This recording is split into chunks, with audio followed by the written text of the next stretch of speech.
All right. Hello, everyone. We are so excited that you've taken time out of your busy schedules to join us for our Lunch and Learn webinar today. My name is Sean Cleary, and I'm the Assistant Director for Resources and External Relations here at the National Resource Center for the First Year Experience and Students in Transition. I'm joined today by my colleague Beth Julik-Valada, our Coordinator for Services. Today, we're in conversation with Dr. Dallin George Young and Dr. Bryce D. Bunting to discuss their best-selling book, Rethinking Student Transitions: How Community, Participation, and Becoming Can Help Higher Education Deliver on Its Promise. A little bit about these authors. Dr. Dallin George Young is an assistant professor in College Student Affairs Administration and Student Affairs Leadership at the University of Georgia. His research agenda includes using activity-based theoretical perspectives to interrogate student transitions into the academy, how graduate and professional students learn the rules, knowledge, and culture of their aspirational professional communities, and the impacts of educational structures on the success of these transitions, including investigating differential effects on student populations. Dr. Bryce D. Bunting is an associate clinical professor, the assistant dean of undergraduate education, and director of the First Year Experience at Brigham Young University. His research and consulting are focused on practical strategies for helping students adopt productive learning mindsets, using instructional design to inform the development of high-impact and transformative learning experiences in college, the impact of peer leadership on those who serve as peer leaders, and the application of learning theory to rethinking and redesigning college transitions. I'd like to now pass the mic over to Dallin and Bryce to lead us in today's discussion. Thanks so much, Sean. It's a real pleasure to be here with you all today. We're excited to engage with you and to share some of our thoughts and what we've been working on over the past few years and that show up in our book that Sean talked about. As he mentioned earlier, there will be some opportunities for interaction. We'll be doing a Mentimeter here in a second, as well as questions and answers. So this seems very formal, and we're grateful for the National Resource Center for such a lovely introduction. But what we hope that this will be is like truly a lunch and learn, that we can come together in community and learn together, and hopefully we can share some perspectives with you that will help you do your work. And we're hoping that you can ask us questions and share perspectives with us throughout that will help us improve the work that we're doing as well. So with no further ado, we'll get started. Here we are. So what I want you to do to kind of get started is I'd like you to think back about a transition that you've experienced. This could be a transition that you've experienced in your life, whether it's going to college, maybe it's moving to a new community, maybe it's a new job that you've taken on. And whatever that transition is, I would like you to think just really quickly about some of these things. One, what did you feel like when you were part of this new community? What helped you get to that point? What were some of the challenges and barriers that you encountered along the way? And I also want you to think about the other people, other players or other characters that were involved in that transition. So as you're thinking about that, what I would like to do now is ask you to respond to a Mentimeter poll. You can either use this QR code, or you can type in this link, or if you just want to go to menti.com and enter this code. There are a few questions. We'll kind of move through this fairly quickly, but we want to give you a chance to talk and share with us a little bit about your transitions. So I'm going to leave this on the screen for maybe 1 or 2 more seconds before I switch over to the Mentimeter, and the code to join the Mentimeter will be on the slides.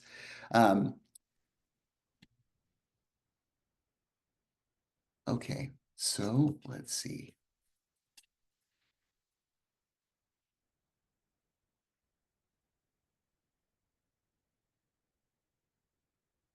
Great, looks like people are already responding. So this first question is, which of the following helped you feel like you were part of the community? It looks like a number of people felt welcomeness. Another big group of people felt like there were members of the community that made active efforts to include them in some activity. a decent number, but maybe smaller than the other two groups. It had people in that community that knew them by name, and then that you felt like you were able to make some sort of a meaningful contribution to a community. We'll talk a little bit more about the importance of, feeling like you're a member of the community through this perspective. But you can see that like the things that happen here are really crucial to people's transitions. And some people might have had transitions that where they felt none of these. I see three people responded that, they felt like an outsider to the community. And that can really make and shape the way that we transition into a new community. Okay, like I said, we're going to move pretty quickly through these. So I'm going to move on to the next question. So the next one is, which of the following did you feel as you became a member of the community?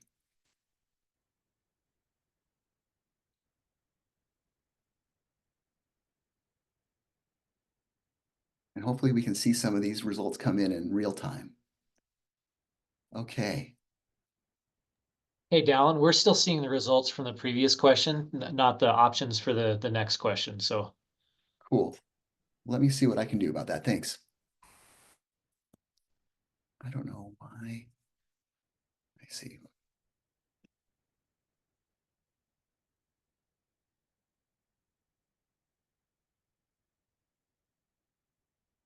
How about now?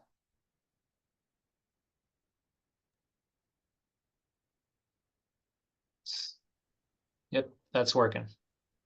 Thank you. Okay, so it seems like some of the things that are important for your transitions were that this transition helped you see possibilities for a future self, that you felt seen and appreciated for who you are, and that you felt a sense of membership in the group. Um, and I'm kind of keying in on the four people who responded that, there might have been a challenge in the transition that maybe you didn't feel membership or see yourself in the transition. And that's real. That happens sometimes, and it can make a real impact on the ways that we understand the transition. And if we had more time, I'd really want to talk to the folks who said that the transition made them reconsider who they were as they made the transition. Okay, one last one. Are we seeing the new slides now? Yep, we're great. Great, thank you. Okay, so which of the following are parts of your transition experience?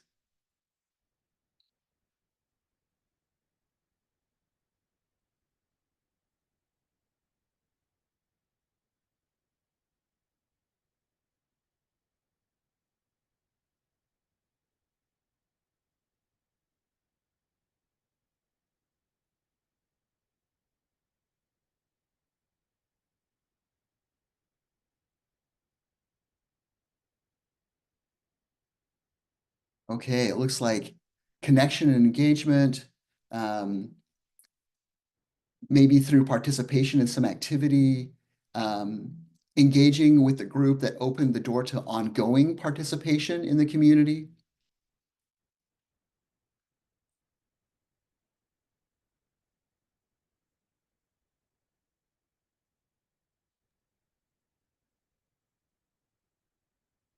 Okay, this is excellent.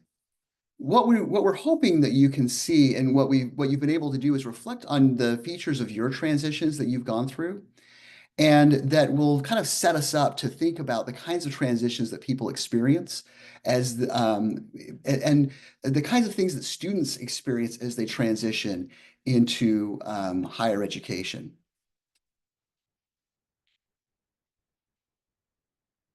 Now I've got to find the PowerPoint to share it back with you. Okay, we're back to the PowerPoint. So let's see. What we want to talk about today is putting forward a reimagined theory of student transitions to higher education. It's really important for us to share with you that we are going to share with you some theoretical points of view. Hopefully that will inform your practice, because we're hoping that theory will help rethink your practice, because we don't think the two can really be separated. That when we think about practice, we start to like theorize about the things that we're doing. And when we theorize, we can't really engage in theory without thinking about our practice. So we want to make sure that we're really clear with you that as we talk today, we'll be sharing theoretical perspectives, but they're deeply grounded in practice. And we can't kind of like do the theorizing without thinking about our practice or kind of like knowing how it's going to set up the things that we want to do. So this is what we're hoping to share with you today, kind of like this reimagined theoretical framework. We're going to talk about these three modes of transition. We're going to share with you some practical examples and maybe some guidelines for how you can think about how these things inform your practice. And then we want to hold some space at the end for some final thoughts and questions. So to kind of get started, we're going to give you a high-level overview of the theoretical lens that we propose in our book. And what is important to think about is that we're kind of trying to change the paradigms that we use to think about transitions. So you might be familiar with some traditional frames about transitions. You know, if you've taken a student development theory class or maybe a class on the college student, you'll recognize these fine theorists like Nancy Schlossberg, Vince Tinto. And what we're trying to do is kind of move the conversation forward to think about how we might reimagine frames about transitions in a couple of important ways. And when we're thinking about this, what we're trying to get us to move from is this traditional view where transition is oftentimes viewed as a crisis to transition might include crises, but really it might be more instructive for us to think about some transitions aren't crises, but most transitions, if not all of them, are opportunities for growth. And what that requires us to do is to move away from this idea that transition is something that is done to students by well-meaning higher ed professionals or institutions of higher education as something that is done with students, where they're co-owners and contributors. And that requires us to kind of like change our perspectives from this me-oriented approach to a we-oriented approach. And it also requires us to really think about power and agency and who holds it in this space when we're thinking about the theory and the practice of transition. Is where is agency located? Who gets to make choices? Is it the institution because we set the learning outcomes, we set the agenda for what is possible to do in our space? Or is it agency that is shared between students and institutions? Institutions, you know, we want to make sure that we are meeting our mission and that we're doing the things that we tell students that we're going to do. But should they also not have some sort of a say or some sort of an agency in how they interact in this space and how they accomplish the mission? So we propose that transitions consist of what we call three modes: a community, becoming, and participation. Now, what this means is that transition is kind of as a phenomenon can be viewed from a number of different lenses. One direction, if you look at it, it will look like community. If you turn it, you know, maybe rotate it 90 degrees, we think about this idea of becoming, maybe rotate it another 90 degrees, and there's participation. But these three things are all integrated and are part of the whole of what it means to transition to higher education. And what we're going to share with you over the next few minutes is what we put forward in what we're going to put forward is kind of what we talk about in the book as it relates to these three modes. So we'll start by talking about what we mean by community and transitions. So this is a quote from a student in some research that we did, and this is a student in Scotland who's transitioning to higher education, first and family student. So Tia talks about community. First, Tia talks about the community that she's making with roommates, right? She's moved into the residence hall. She's started to make those kinds of connections, and she talks about them as like adult connections. And, you know, thinking about the different kinds of rules that are different from the rules of the community that she had before she came to university. The other thing that's really important about this is that there's the social aspect, but there's also the academic aspect of the community that Tia finds. She finds that she's like, oh, I joined the Law Society, but she starts to see like I'm making a community around the academic part of my experience here at university. And that really also played into how she saw herself as becoming a member of not only just the Law Society, but the overall institution that she attended. So when we're thinking about community, this is what we're talking about. Transition includes the social aspects of being a newcomer in an academic community, and it includes all the people in this social network that the students interact with: faculty, staff, administrators, students. But it's more than just the nodes or the names of the people on a person's kind of like social register, so to speak. And what we think that matters to students in community is that students can come into a community and community provides validation. And that validation has a really important impact on the way that we kind of experience the world, the way that we show up in the world, and the way that we feel like we can belong, right? Community is really how access happens and how access doesn't happen. So it's the interesting thing where access, the community is not only what we want access to, but it's also the conduit through which access happens. So it's a little bit of product and process at the same time. This is something that and you'll hear from Bryce here in a second. And Bryce came up with this, and I got to give him credit for this. That this idea that when we're connecting in community and we're making combinations with each other, like as we're interacting, that it's actually a form of social innovation, that we kind of enter into a group and we can kind of like have an influence on what that group does. And that's a really important idea, because it doesn't mean that communities are always static and that we have to kind of enter communities and that we have to conform to those communities.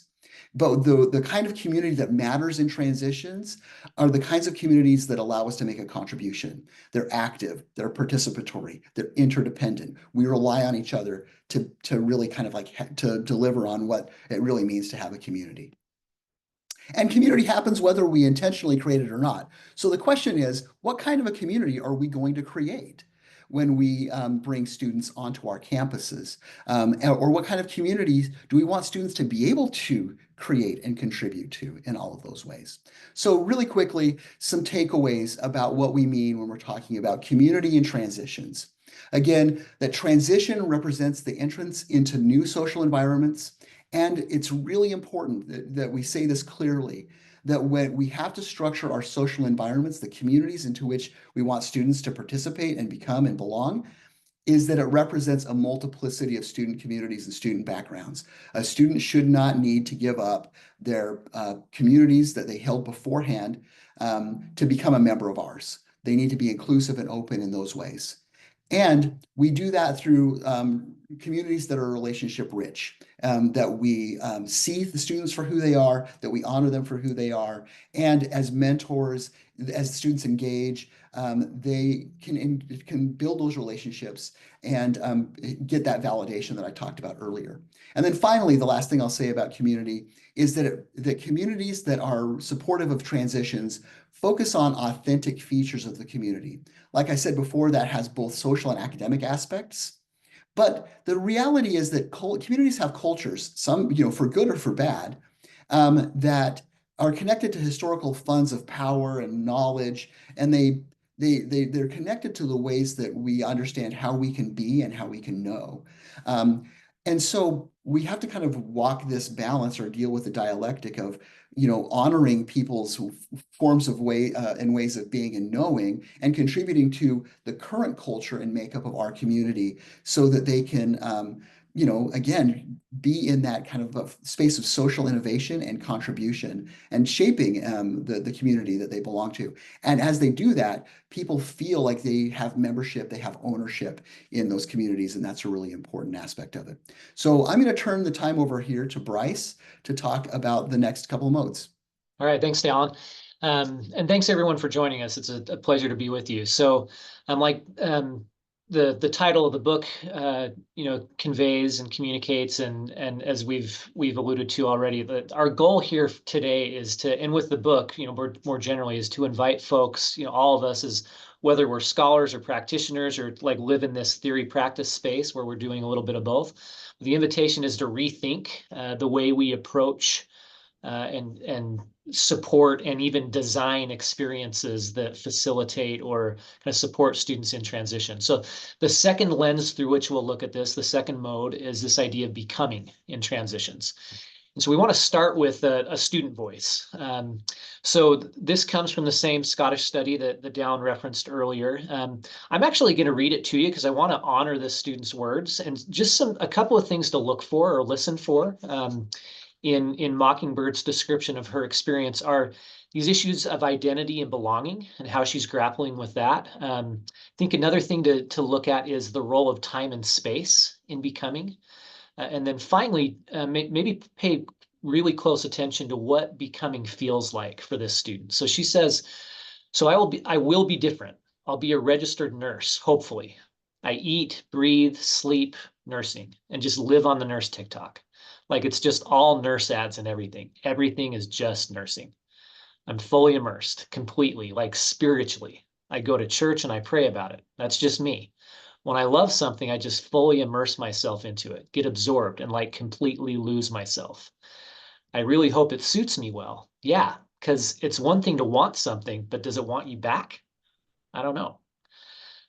So you see Mockingbird, wrestling with this notion of who am I becoming? She's a student. She's a member of a faith community. She's an aspiring nurse. And you see becoming, of course, playing across time, but also across space. She's seeing who she's becoming at school, as a believer on Sunday as she worships, and then, of course, in this community of practice of nursing. And the thing that's really interesting to me about this particular kind of narrative is Mockingbird points at the tentativeness and kind of both the optimism and also maybe worry about, like, will I really belong? Do I really have what it takes to kind of show up and be successful and be a contributing member of this new community that I'm part of? And so the other thing we'll share with you, just to kind of define this idea of becoming, is both an image and a description from the scholarship, from the literature, that we think really captures this idea of becoming. And you see this, in Mockingbird's experience. We hope you see this and it resonates with you in terms of your own experiences of transition and becoming. But becoming doesn't always look like a smooth upward, journey or path. Transition doesn't always look smooth and cohesive. It looks a little more gnarled. And we like the way that Taylor and Harris Evans have described this in a 2018 piece, where they define becoming as an entangled, nonlinear, iterative, and recursive process in which students travel in irregular ways through the various landscapes of their experience, including university, family, work, social life, and bring those landscapes into relation with each other. So becoming and transitions more generally it's a messy process that cuts across various identities, various spaces, various roles. And our argument today and in the book is that when we think about transitions or look at them through this lens of becoming, it changes the way we see students and the way we support students in transition. So why does all this matter? When we foreground becoming and look at transitions through this lens, it helps us do a couple of things. And it helps students in some important ways as well. First, when we foreground becoming, it provides purpose and vision. It helps students know where they're going and why all this effort that they're going to study, to attend class, to engage in projects, to complete internships, all the time-consuming stuff that they do as students. It provides meaning and purpose for those things because they see where they're headed. It also invites students to shift from an identity as a passive student who's kind of an outsider or a guest in this learning space, to a learner who has something to contribute, who's an insider and who's a participant in the real work of the university. And it helps students shift their mindset about college from just merely job training to becoming someone who can be successful in a job, but someone who's a more successful and capable kind of citizen or member of a variety of communities. And it also provides students with a sense of membership because they see themselves becoming like the other folks around them in that learning community. The other thing that we think is really important about becoming is that it provides students with a tool through which to make meaning of challenges and difficulties so that they can bounce back when things get tough. It fosters resilience. And then finally, becoming this view of transitions as becoming helps us rethink success. Traditionally, we've viewed successful transitions again as this smooth kind of crisis-free process. No one's experience looks like that, right? So thinking about transitions as a process of becoming helps us think more broadly about what counts as success, what that looks like, and also puts us in a position to honor student agency and engage them in kind of a partnership with us in terms of kind of mapping out what their transition experience can and should look like. So just a couple of takeaways.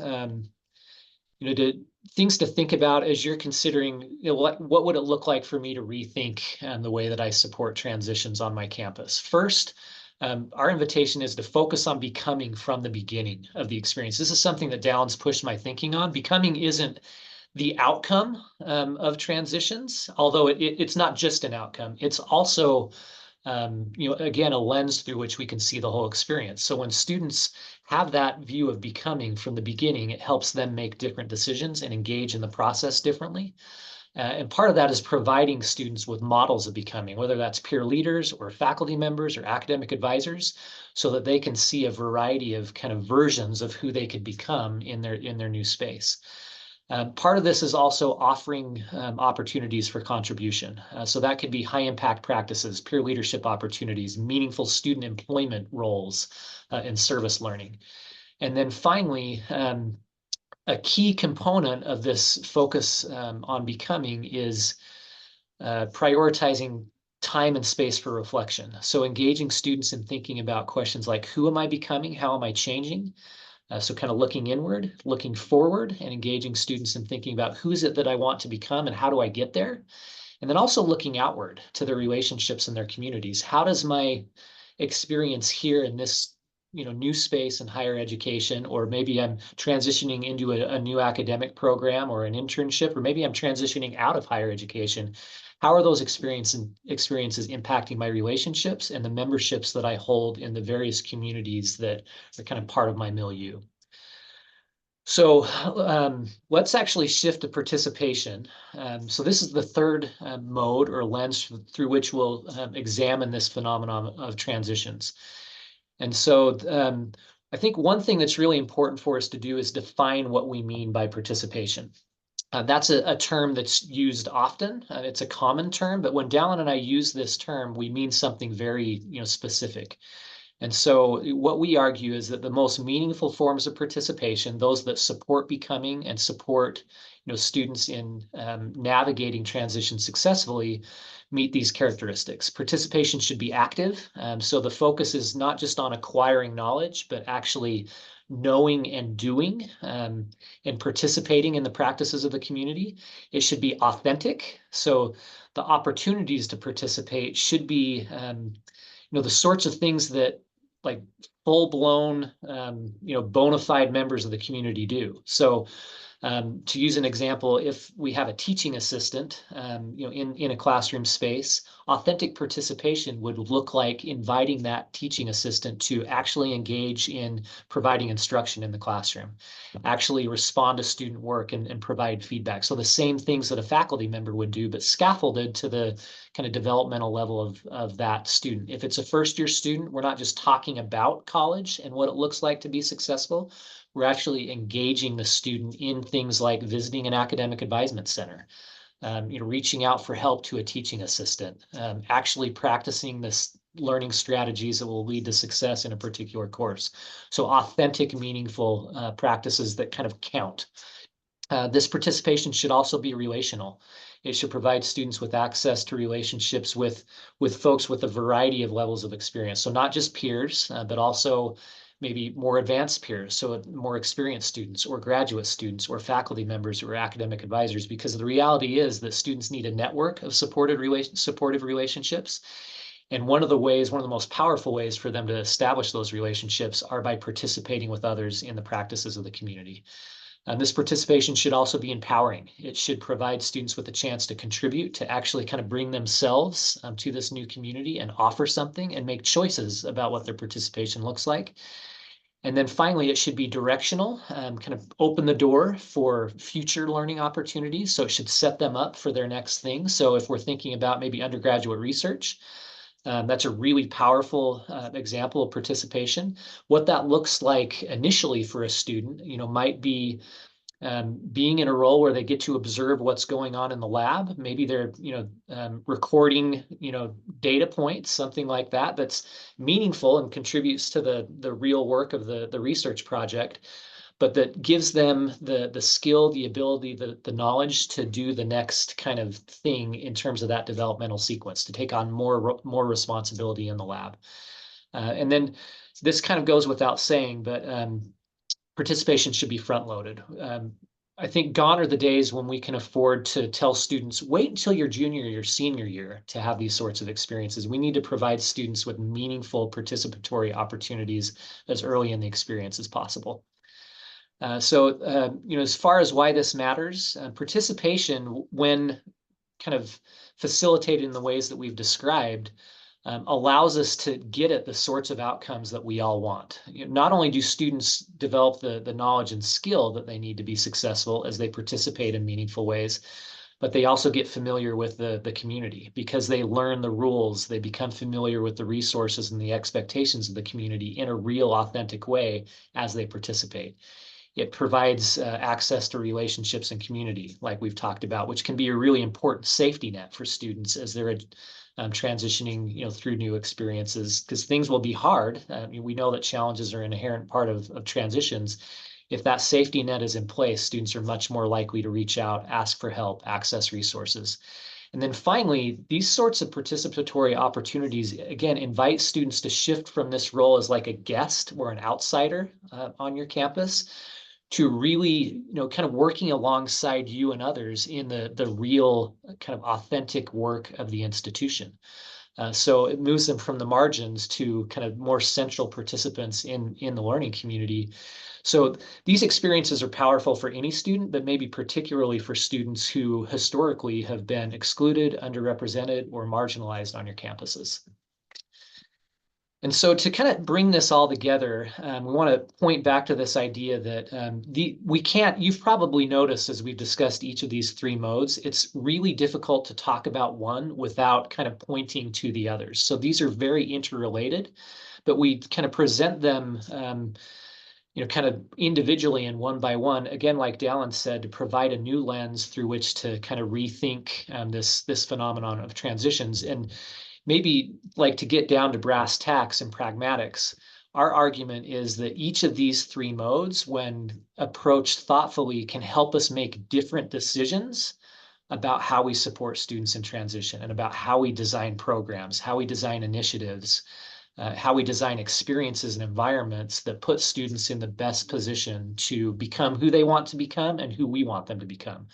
So just as we kind of shift into a space where we can do some reflecting and some application, just want to kind of pose some questions to you that we hope, actually, I'm going to give you an example.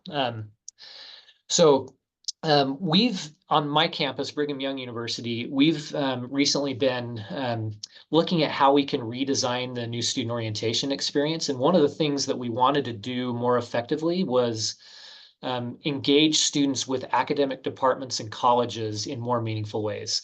Up until about a year ago, what this looked like was students being packed in a lecture hall. They were shown a PowerPoint presentation, and it was it was an information dump. It was passive. It was boring. They were tired. There was no real opportunity to connect with anyone. And so our goals moving out of that space were to provide more meaningful interactions with faculty and peers within a student's disciplinary community. So if they were thinking about chemistry, we wanted to get them connected with the folks in chemistry. If they were, in nursing, we wanted them to get into those spaces. And we also wanted to give them a taste of what it would be like to learn in those spaces. So we wanted to provide these kind of mini experiential learning opportunities that would also help them see who they could become and what sorts of experiences they could expect in the future. So some examples of what this looked like. We gave colleges and departments kind of free rein to do whatever they wanted with a 4-hour block of time. And we just told them, you can do whatever you'd like, but, our goals are, again, to get them connected with you and your faculty in particular with, experienced students, and to give them a taste of what it's like to learn in your spaces. So in biology, we had students dissecting sharks on their first day of new student orientation. In our School of Education, we had new students working alongside advanced peers, actually participating in online tutoring sessions with real kids in real time. So they were experiencing what it was like to teach in a small way. In communication disorders, we had students assisting with administering hearing and speech assessments. So they were actually seeing the sorts of things that professionals do in those spaces. Students in international studies got to participate in a mock international diplomacy negotiation. It was a simulation. I walked in during the middle of it, and students were running back and forth, gathering information, kind of arguing, points. It was really cool.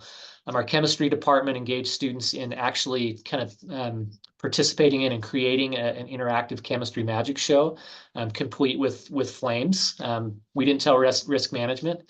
And then the last example I'll share is we had students in geology that actually got in vans, drove about 30 minutes up a local canyon, and got to see geologic features and collect samples that were then brought back and analyzed. So the sorts of things that typically a student might not get to experience until later on in their experience, they were doing these things during orientation, on like day one, which was really cool. So some questions for you to think about, because our goal here is really to give you a chance to consider, how could I apply these modes to rethinking transitions on my own campus? So I'm not going to read through each one of these questions, but these are the sorts of things that we hope you'll consider. Like, how could these lenses inform the way you're approaching transitions?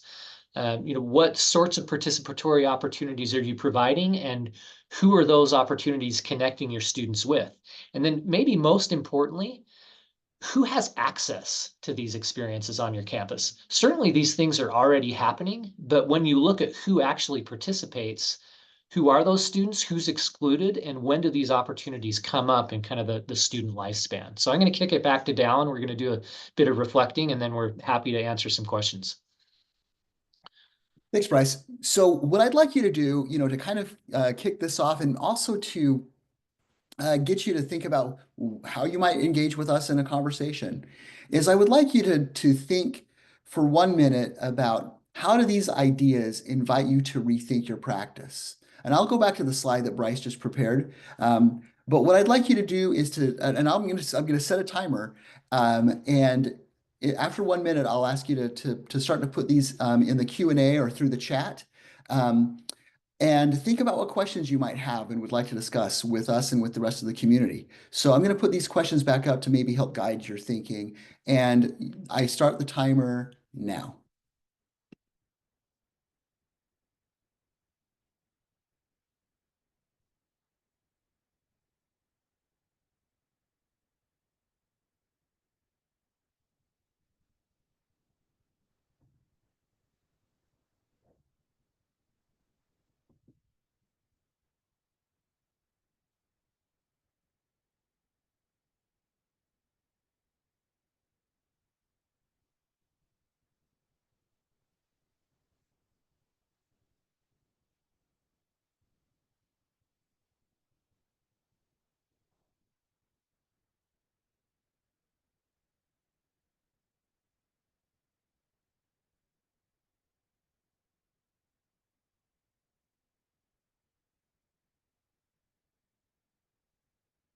Okay, that's been a minute.